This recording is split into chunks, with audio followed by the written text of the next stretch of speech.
हमारी गलती यही थी ना कि हमने कम पैसा मिला तो हमने मकान ज़मीन खरीदा। हर कोई चाहता है कि कम पैसे में अगर ज़मीन मिल जाए तो मकान किसी तरह रहने का ठिकाना हो जाए। जब ये सरकारी संपत्ति थी तो भू अर्जन में आपने पैसा क्यों जमा किया? घर तोड़ दिया है, पानी में तिरपाल गाड़ के छोटे छोटे बच्चे लैट्रिन और अपने शौच कैसे जाएंगे, पहले ही सोचिए जरा। हम लोग पढ़े लिखे इतना भी नहीं मालूम कि सरकार का क्या कानून है, क्या नियम है। हमने बाज़ाब्ता स्टाम्प शुल्क दिया, हमने बाज़ाब्ता नगर निगम का टैक्स दिया, हमने बिजली बिल भुगतान किया, हमने कहाँ गलती किया?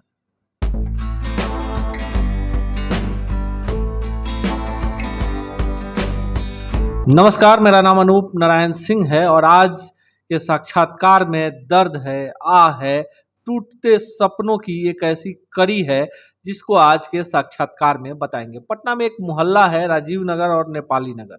हर किसी का सपना होता है कि उसका एक छोटा सा घर हो। पटना में वैसे तो जमीन की आसमान छूती कीमतें कई सपनों को पूरा नहीं होने देती, पर जिन लोगों ने आधी रोटी खाकर बरसों तक खून पसीने की कमाई को एकत्रित कर नेपाली नगर में घर बनाया, बरसों बाद जब उनके घर पिछले महीने टूटने शुरू हुए तो दर्द आह आंसू बनकर निकलने लगा। कोई उनके लिए मददगार बनकर नहीं आया। उसी नेपाली नगर में रहते हैं आनंद कुमार सिन्हा जी। आइए जानते हैं पूरी कहानी उस दर्द की, आह की, वेदना की। आनंद सिन्हा जी, क्या कुछ हुआ था? देखिए, पटना के सीओ हैं, उन्होंने अखबार के माध्यम से एक नोटिस लोगों को दिया सामूहिक कि ये मकान लोगों का 20 एकड़ में है, जो खेसरा नंबर के हिसाब से लोगों को दिया कि ये तोड़ा जाएगा। लेकिन हम पूछना चाहते हैं सरकार से, आपके माध्यम से, कि बताइए हमारी क्या गलती है जो हमने मकान बनाया? हमारी गलती यही थी ना कि हमने कम पैसा मिला तो हमने मकान ज़मीन खरीदा। हर कोई चाहता है कि कम पैसे में अगर ज़मीन मिल जाए तो मकान किसी तरह रहने का ठिकाना हो जाए। अगर हमारे पास ज़्यादा पैसा होती तो हम रजिस्ट्री वाला ज़मीन लेते। नेचुरली हमारे पास कितना कम पैसा था, हम अपने गांव का ज़मीन बेच के सपनों को साकार करने के लिए, बाल बच्चों को पढ़ाने के लिए पटना में लाए। हम किराए पर रहते थे। उसी बीच में अगर सस्ता मिला ज़मीन तो हमने देखा कि 600 एकड़ में सारे लोग बस गए हैं और ये 400 एकड़ है। तो ये हिंदुस्तान पाकिस्तान तो नहीं है। एक तरफ आप एक वो 600 एकड़ को फ्री कर रहे हैं, 400 एकड़ को कहते हैं डोमिसाइल कर देंगे, तोड़ देंगे। किस आधार पे कहते हैं? आप अतिक्रमण कहते हैं, किस आधार पे कहते हैं? हमने सीओ से पूछा था कि आप पहले ये बताइए, पब्लिक ये लॉट ये बोलते हैं, ये जो पब्लिक ये जो सरकार की संपत्ति है, हम बताएं कि आप बताइए सरकारी संपत्ति कैसी है? जबकि आवास बोर्ड ने उस दिन 27 तारीख को जब मीटिंग हुई थी सीओ के चैम्बर में, तो उन्होंने आवास बोर्ड ने बोला कि हमने 400 एकड़ के लिए भू अर्जन में पैसा जमा कर दिया है। जब ये सरकारी संपत्ति थी तो भू अर्जन में आपने पैसा क्यों जमा किया? आप पैसा नहीं जमा करते हैं। आप ये तो क्लियर है कि सरकारी संपत्ति नहीं, किसान की जमीन है। किसान को आप 1974 में किए एक्वायर।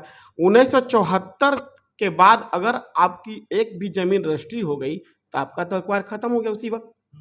1974 से लेके आपको पता होना ही, 92 तक राजीव नगर रजिस्ट्री हुआ। 92 में उन्होंने, सरकार ने पटना में रजिस्ट्री बंद किया तो लोगों ने विभिन्न जिलों में कराया। उसके बाद 2002 तक पटना में, बिहार में रजिस्ट्री हुआ। 2002 के बाद पटना से लोग बाहर रजिस्ट्री कराना सीखे। रजिस्ट्री हो रही थी 2002 तक बिहार के अन्य जिलों में रजिस्ट्री हो रही थी। 2002 के बाद लोगों ने पटना से बाहर जाकर रजिस्ट्री कराया। उसके बाद सरकार ने रजिस्ट्री बंद करवाया तो लोगों ने पावर लिया। क्यों नहीं लिए भाई? जब आपने 74 में एक्वायर किया, आपने मामला न्यायालय में चूंकि लंबित है और न्यायालय ने फिलहाल राहत दे दी है वस्तु स्थिति बनाए रखने के लिए। अब सीधे सवाल पर आते हैं, जिन घरों को तोड़ा गया पूरी दुनिया ने देखा, अभी social media, main stream media सब ने दिखाया कि चाहे गलती किसी की हो, लेकिन किसी के घर को तोड़ना और जिस बर्बरता तरीके से तोड़ा गया। आपके स्थानीय विधायक संजीव चौरसिया जी भाजपा के राष्ट्रीय कार्य समिति की बैठक में भाग लेने के लिए हैदराबाद गए हुए थे। लगातार हम लोगों का उनसे संपर्क था और उन्होंने कहा था कि किसी भी कीमत पर नेपाली नगर के एक भी मकान को नहीं टूटने दिया जाएगा।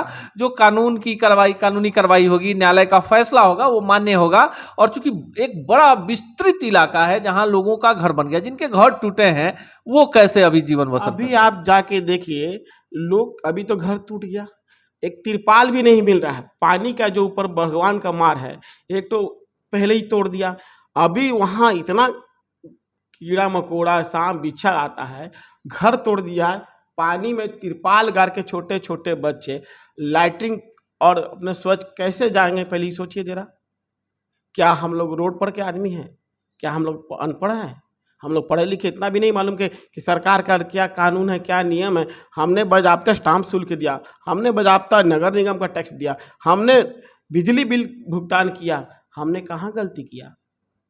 अगर सर नेपाली नगर के बारे में एक चीज़ बता दें कि वो जो ज़मीन है जिसको लेकर विवाद चल रहा है कि ये जो है आवास बोर्ड की ज़मीन है, सरकार ने अधिग्रहित कर ली, किसानों से उस ज़मीन को सरकारी कार्य के लिए ले लिया गया, लेकिन जो भू माफिया थे उन्होंने पहले के डीड के आधार पर कम कीमत पर वो ज़मीन बेच दी। ऐसा नहीं है कि वहाँ पर एक आम आदमी ही अपना सपने का झोपड़ा बनाकर है, वहाँ पर कई सारे पुलिस पदाधिकारी, जज, बहुत सारे ऐसे लोग हैं जिनके मकान हैं, पर बुलडोजर चला तो उनके सपनों पर चला जिन्होंने पटना में एक छोटा सा घर बना रखा था। मामला चूंकि बहुत ज्यादा हाईलाइटेड हो गया, लोगों पर लाठियां चली, फिर उसके बाद सरकार जगी, न्यायालय में मामला गया और न्यायालय ने फिलहाल मकानों को तोड़ने पर रोक लगा दी। जो सूचना है उसके अनुसार जो मकान टूट गए हैं वो रिपेयर कराए जा सकते हैं, लेकिन लोग डर से टूटे हुए मकानों को फिर से मरम्मत भी नहीं करा रहे कि कब सरकार की नीयत बदले और फिर उनके घरों पर बुलडोजर चल जाए। आप लोग क्या करें, चूंकि आपका वहां घर है, 24 घंटे दिमाग में एक ये सवाल रहता होगा कि कब हमारा घर टूट जाए। हम लोग अभी तो न्यायालय पे भरोसा रख करके जी रहे हैं। अब माननीय न्यायालय ही जो अगर फैसला दे हम लोग के ऊपर, वही एक सहारा है। इस सरकार से तो उम्मीद मेरा टूट गया है। जिस तरह की सरकार है, पटना के बैठे हुए 1 किलोमीटर दूर में, और उसके मजिस्ट्रेट वहाँ के औरतों को गंदी गंदी गालियाँ दी हैं, जो कि मैंने वीडियो सबको ही देखा है। वहाँ के मजिस्ट्रेट ने, SS खान नाम है, जो कि वहाँ के महिलाओं को गंदी गंदी गालियाँ दी हैं। अब उसका गाली का हम यहाँ पर बोल नहीं सकते हैं। और DM साहब, आप सोच सकते हैं 1 किलोमीटर दूरी पर मुख्यमंत्री आवास है, और वो क्या नहीं देख रहे थे? 2 दिन तक बर्बरता पूर्वक तोड़ा गया, वहाँ के लोगों को पीटा गया, फिर भी मुख्यमंत्री जी ने एक बार भी नहीं सुधि लिया। क्यों?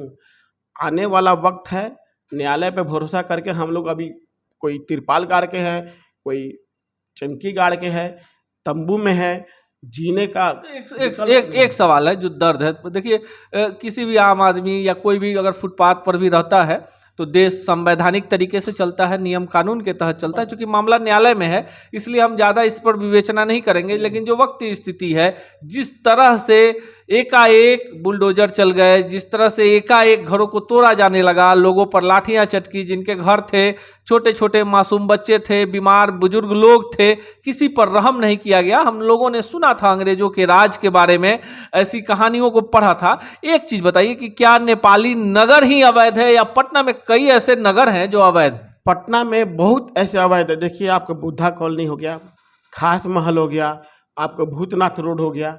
भूतनाथ में कहाँ तोड़ा? भागवत नगर जो था, कहाँ टूटा? वहाँ सुप्रीम कोर्ट का आदेश था, लेकिन वहाँ नहीं टूटा। क्यों नहीं टूटा?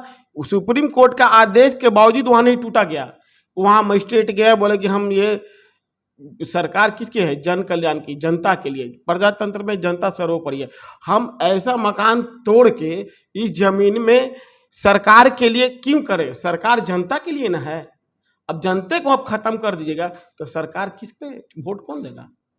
अब दोषी किसको मानते हैं? क्योंकि देखिए, न्यायालय में मामला है, इसलिए हम चाहेंगे कि जिस तरह से हुआ, अगर मान लीजिए अवैध है तो वो तमाम पटना के मोहल्ले जो अवैध तरीके से सरकारी जमीन पर बने हुए हैं उनको खाली कराया जाए, नहीं तो उन्हें नियमित किया जाए। और जिन लोगों ने वहां पर मकान बनाए हैं, न्यायालय जो दर निर्धारित कर दे उनसे वो पैसे लिए जाए। ये एक डिमांड उठी और इसको लेकर लगातार वहां के स्थानीय भाजपा विधायक हैं संजीव चौरसिया जी, लगातार वो लगे हुए हैं। प्रेस कॉन्फ्रेंस भी उन्होंने किया था।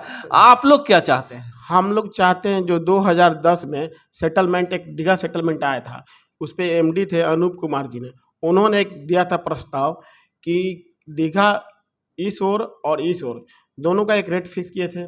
चाहे तो सरकार मुआवजा दे दे, या उसको 27 लाख रुपए कट्ठा पे रजिस्ट्री शुल्क 3.5 लाख रुपए कट्ठा पे ले ले, और उधर का 6 लाख रुपए कट्ठा पे। हम लोग चाहते हैं कि हम लोग को चाहे तो मुआवजा सरकार दे दे, चाहे तो हमें स्टाम्प ड्यूटी लेकर के फ्री करें। भूमाफिया कितने बड़े जिम्मेवार हैं? देखिए, भूमाफिया सरकार बोल रही है। सरकार ने जन्म दिया ना भूमाफिया को। अगर 2014 में बाउंड्री वाल कर लेती अपने सरकार, उसके पदाधिकारी, सबसे बड़ा भूमाफिया आवास बोर्ड का है कर्मचारी, जो पिछले 25 साल से 30 साल से 2-2 लाख रुपया लेके एक मकान बनवाती है। थाना प्रभारी, जो 25 साल से जितने भी थाना प्रभारी है, 1-1 लाख 2-2 लाख रुपए देके मकान बनवाए हैं। सबसे बड़ा भूमाफिया नहीं है सर, सबसे बड़ा भूमाफिया बिहार सरकार का कर्मचारी है, आवास बोर्ड और राजीव नगर थाना प्रभारी। जो आप डिमांड करते हैं कि जितने भी 25 साल में थाना प्रभारी रहे हैं उनकी संपत्ति जांच हो और उसकी चल अचल संपत्ति जब्त की जाए और सरकार अपने राजस्व वसूले और जनता को एक मुआवजे के तौर पे दे पैसा, या फिर स्टाम्प ड्यूटी लेके पैसा वापस फ्री करे। देखिए, बहुत पेचीदा मामला है, लेकिन जहां जनहित की बात होती है, न्यायालय, सरकार, तमाम तरह की चीज़ें आम जनता के हितों की रक्षा के लिए होती है और न्यायालय ने इसमें कदम उठाया। हमने पहले भी कहा कि चूंकि मामला ये पटना उच्च न्यायालय में लंबित है और न्यायालय ने इस पर त्वरित कार्रवाई करते हुए फिलहाल मकानों को तोड़ने पर रोक लगा दिया है। जो मकान तोड़े जा चुके हैं उनके मरम्मत का आदेश दिया है और जब तक फैसला नहीं आ जाता है, सभी पक्षों को जानने के बाद वस्तु स्थिति बनी रहेगी। नए मकानों पर बुलडोजर नहीं चलेंगे। जिन पर बुलडोजर चल गया है, जिनके मकान है, वो उन आवासों में रह सकते हैं। लेकिन फिर सवाल है कि 24 घंटे इस बारिश के मौसम में एक तो घर का छत टूटा हुआ है, दूसरे जहन में ये सवाल है कि कब फिर सरकार का वो तुगलकी फरमान आए, कब बुलडोजर आए और कब हमारे सपनों को रौंद कर चला जाए। नेपाली नगर की कई समस्याओं को लेकर हम लगातार आपसे रूबरू होंगे और वहां के स्थानीय निवासियों से बात कराएंगे, उन तमाम पहलुओं को भी बताएंगे जिन पहलुओं को जानने के बाद आपके रोंगटे खड़े हो जाएंगे कि राजधानी पटना में किस तरह से सरकारी जमीन की बंदरबाट हुई। जहां बड़े अधिकारियों के मकान नहीं टूटते हैं, वहीं आम आदमी के मकानों पर बुलडोजर चल जाता है। आखिरी शब्द में कहना यह है कि मकान टूटने में भी भेदभाव किया गया है। आप देख लीजिए, 4 मकान वहां पे अल्पसंख्यक का था जो मुस्लिमों का है और मजिस्ट्रेट भी मुस्लिम है, उन 4 मकान को नहीं तोड़ा है, उन 4 मकान को हाथ तक नहीं लगाया और उसके आगे जाके मकान को तोड़ दिया है। ये भेदभाव हुआ है, मकान तोड़ने में भी भेदभाव हुआ है। आप सोच सकते हैं ये कितना बड़ा राजनीतिक ये है। चलिए, जो इनके आरोप हैं, जो इनके सवाल हैं, उनके जवाब तो हमारे पास नहीं है, शायद उन अधिकारियों के पास होंगे जिन लोगों ने ज़मीन की खरीद बिक्री में कमीशन खाया होगा, जिन लोगों ने मकान को बनवाने के लिए रात में वहाँ मकान बनते थे और थाना में सीधे, अभी भी लोगों का ये कहना है कि थाना में बिना पैसा दिए हुए कोई मकान वहाँ बना नहीं। क्या कुछ होगा यह आने वाला समय तय करेगा। मिलेंगे फिर किसी शख्सियत से, फिर इसी तरह आम आदमी के दुख दर्द को लेकर। देखते रहिए बिहारी खबर के डिजिटल प्लेटफॉर्म को।